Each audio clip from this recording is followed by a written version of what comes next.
Once upon a time, the lands in the east were brimming with prosperity.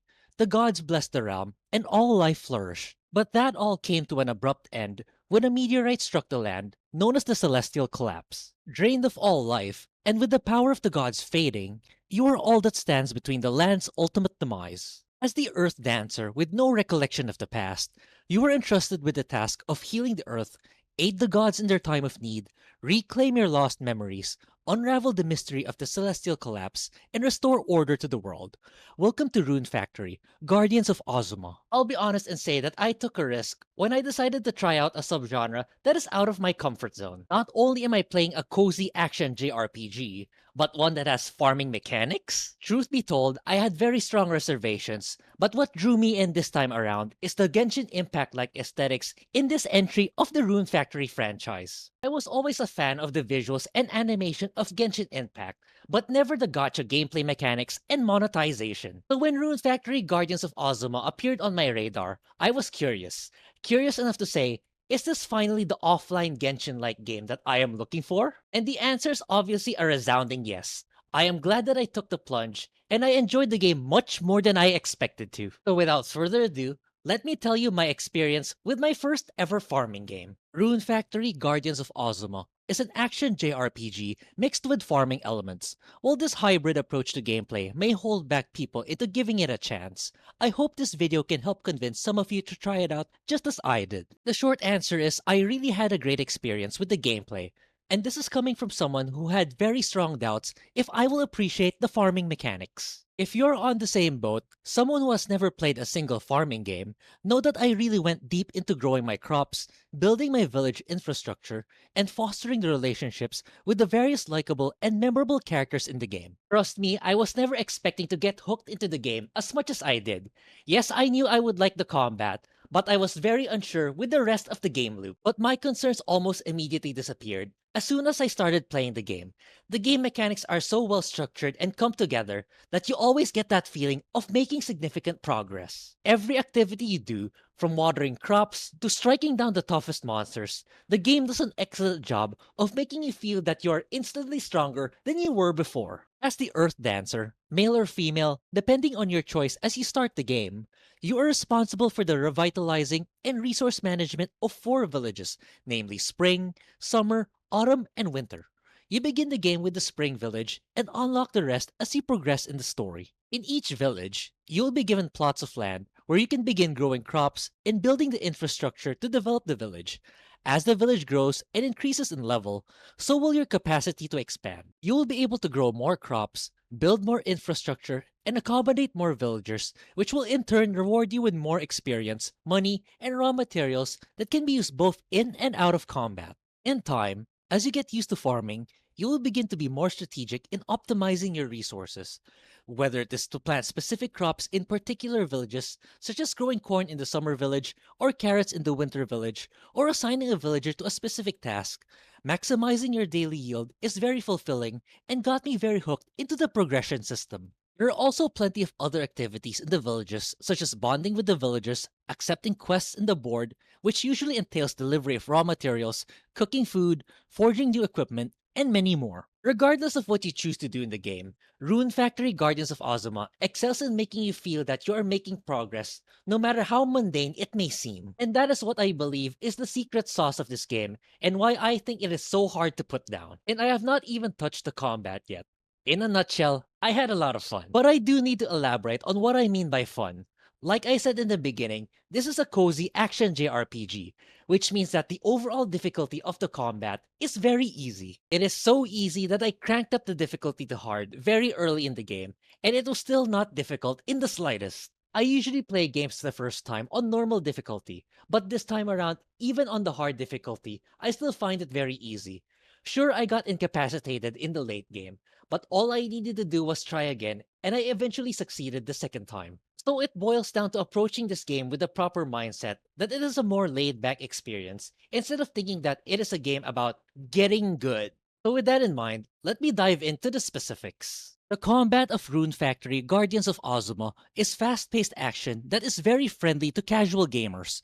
The heart of the mechanics falls into 4 categories: HP and RP management, dodge timing, elemental weaknesses, and the stun gauge for boss battles. HP is your health points, which is self-explanatory, while RP is your rune points, which is essentially your mana pool to use the multiple abilities at your disposal. While these are very easy to manage early game, you can be incapacitated if you're not careful in the later chapters. So my recommendation is taking the time to learn and cook meals that restore both HP and RP so that you consume them when you're in a tight spot in battle. While the game does not have any block or parry mechanics, the emphasis to counterattack is to perform a perfect dodge, where you evade an enemy attack at the right moment and time will slow down for a good number of seconds, giving you plenty of time to deal devastating damage to your foes. Again, the combat is designed to be easy, so the window to perform a perfect dodge and the duration of the slowdown of time is very generous, so definitely perform perfect dodges as many times as possible. In the later sections of the game, it becomes very rewarding to identify and exploit the elemental weaknesses of your opponents,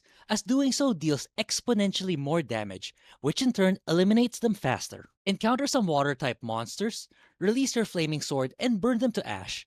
See some opponents with the dark element, cast spells with your light staff to annihilate them. Last but not least, when fighting bosses, they will have a stun gauge where upon hitting them sufficiently will cause them to be stuck in place with lower defense for you to deal massive damage. The stun gauge also gets filled faster if you manage to identify the elemental weakness of the boss.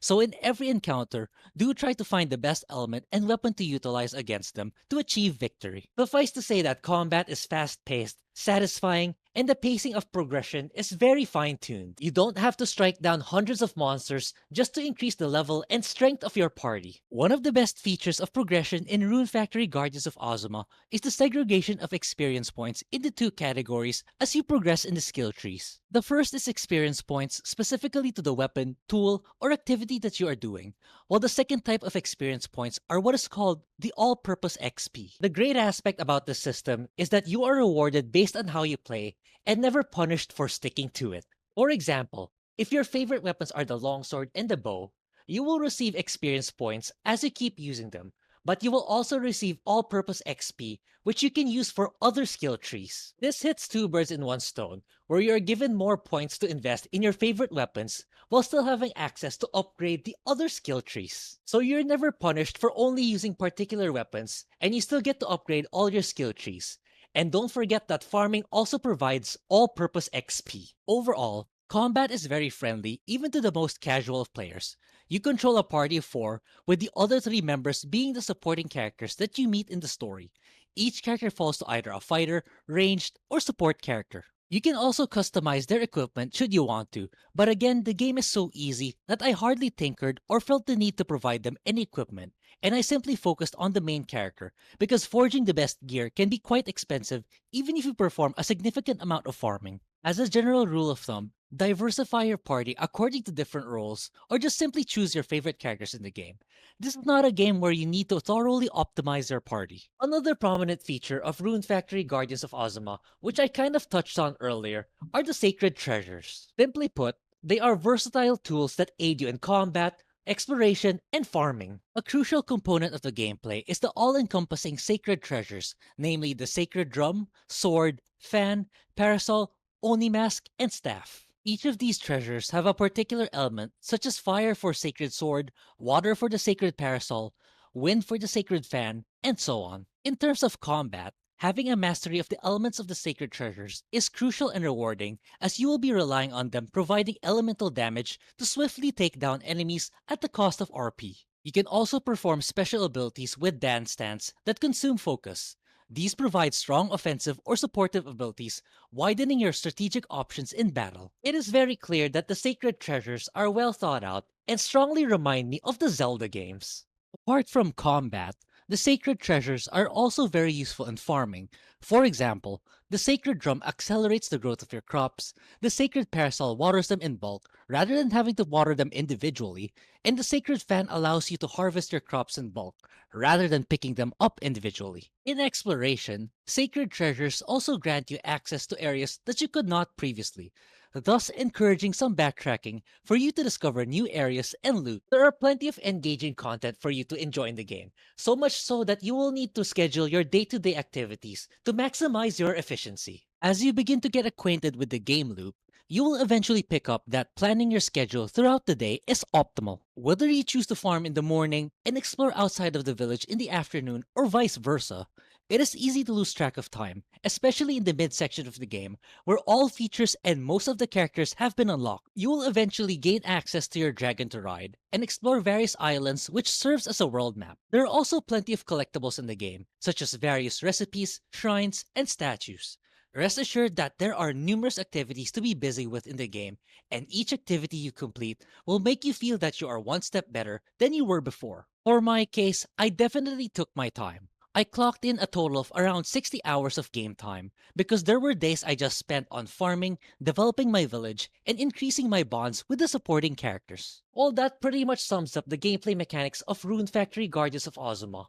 There's still one more gameplay feature that I would like to highlight, but that is more story than gameplay oriented. The main story, I will admit, is as vanilla and classic as it can be in a JRPG. The plot of Rune Factory Guardians of Azuma is that the lands were once prosperous and blessed by the gods, until one day, a meteor fell from the sky, corrupting the lands with blight that has become known as the Celestial Collapse. As the Earth Dancer who has lost his or her memory, you set out on a journey to rid the lands of Azuma of the blight, restore the power of the gods, reclaim your lost memories, and unravel the mystery of the Celestial Collapse. Yes, the story is quite simple and definitely very predictable, but personally, the heart of the narrative lies in the story arcs of the supporting characters. Rune Factory Guardians of Azuma gives emphasis on the establishing and growing bonds with the supporting characters that you meet as you progress in the game. As you get to know them by performing various activities or giving them gifts, you will unlock their respective subquests, each with their own themes, struggles, and lifelong lessons.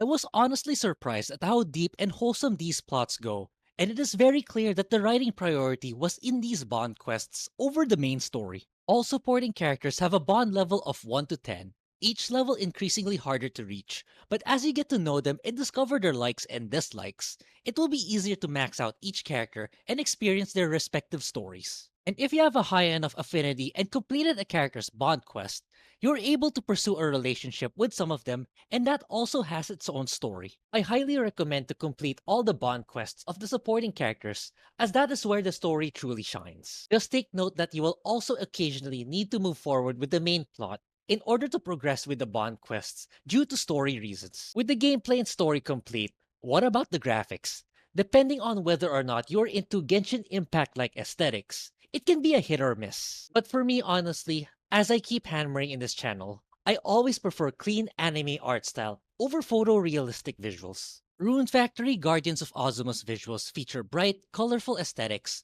mixed with appealing anime character models. Each major character in the game is well designed and unique.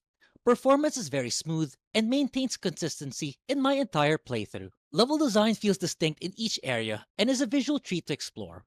Whether it is a bright sunny day in the forests, underground caves, snowy terrain, small islands, you will find no shortage of gorgeous vistas. Animations and effects also look pleasing to the eye.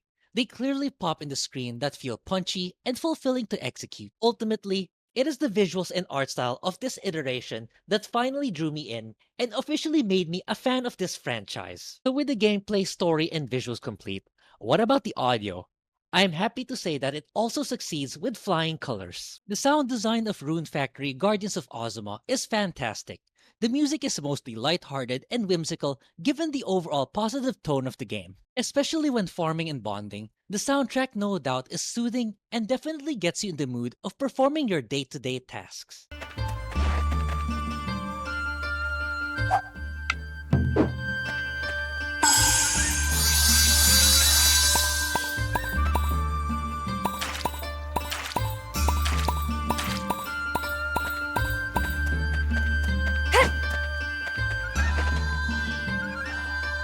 It can also be adrenaline-raising when needed, especially in high-tension cutscenes or boss battles. Do not falter! We fight together! Right!